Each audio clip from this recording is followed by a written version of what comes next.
Italian ভাষায় ইরেগুলারি মানে অনিয়মিত ক্রিয়া বলতে কি বোঝায়?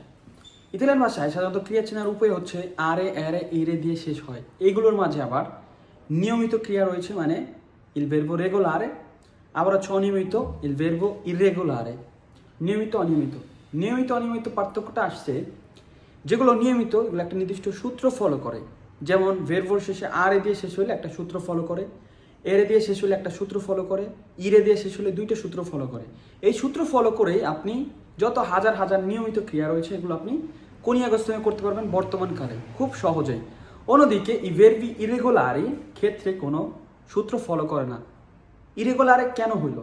একটা সময় সব ভেরবি রেগুলারে ছিল, কিন্তু এগুলো দৈনন্দিন জীবনে আমরা এত ব্যবহার করি এগুলোকে সহজ করার জন্য মডিফিকেশন করতে করতে এগুলো এখন অনিয়মিত হয়ে গেছে, কোনো সূত্র ফলো করে না। টপ যে ভেরবিগুলো আমরা ব্যবহার করে থাকি কিংবা ইতালিয়ান ভাষার সব থেকে গুরুত্বপূর্ণ যে ক্রিয়াগুলো এগুলো সবই হচ্ছে অনিয়মিত ক্রিয়া, মানে ই ভেরবি ইরেগুলারি। যেমন এল ভেরবো এসেরে এল ভেরবো আভেরে, এই দুইটাই অনিয়মিত ক্রিয়া। এই দুইটা ভেরবি কিন্তু হচ্ছে ফান্ডামেন্টালি মৌলিক ক্রিয়া। তারপরে আমি যদি বলি আন্দারে মানে যাওয়া, এটাও একটা অনিয়মিত ক্রিয়া। দিরে বলা, এটাও একটা অনিয়মিত ক্রিয়া।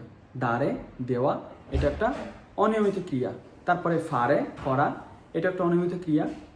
তারপরে রয়েছে আপনার ভোলেরে, ই verbi modali principali sono tre, volere, dovere, potere, এই তিনটাই হচ্ছে অনিয়মিত ক্রিয়া। অনিয়মিত ক্রিয়া কেন? এগুলো কোনো কনিয়াগস্থানে কোনো সূত্র ফলো করে না। তারপরে যেরকম উশিরে, এটা একটা অনিয়মিত ক্রিয়া। উশিরে মানে বাইর হওয়া। তারপরে কি সাল্লিরে উপরে ওঠা, এটা একটা অনিয়মিত ক্রিয়া। সেন্দেরে, এটাও একটা অনিয়মিত ক্রিয়া।